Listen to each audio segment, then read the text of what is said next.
Hello.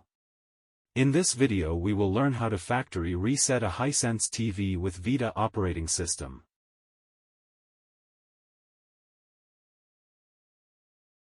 On many occasions perform a factory reset will solve a lot of problems, either operating system errors or simply things on the TV that you are failing. As well as if, for example, you are going to have the TV stored for a long time without using it or you are going to sell it. You should also do a factory reset so that it stays as if you just took it out of the box.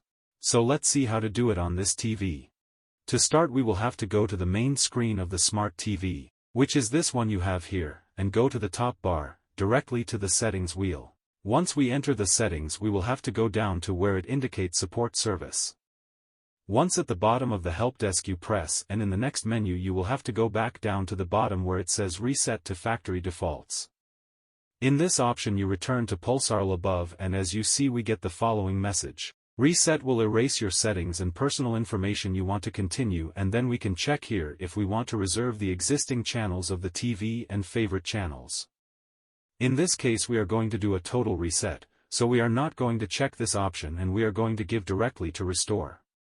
Now we put the reset pin, which in this case is indicated above. It is 5918. And important before finishing putting it that you know that this procedure will erase everything on the TV. Accounts, channels, applications that we have downloaded, everything. It is going to be the TV as if we took it out of the box just bought. So you finish setting the code, in this case 8, and as you can see the TV will restart itself to reconfigure itself and stay in factory settings. So you wait a little while and we see the next screen. And as you can see after about a minute, it has not been much more, we are back on the main screen of the Smart TV. In the first screen that comes out as soon as we turn on the TV when we take it out of the box.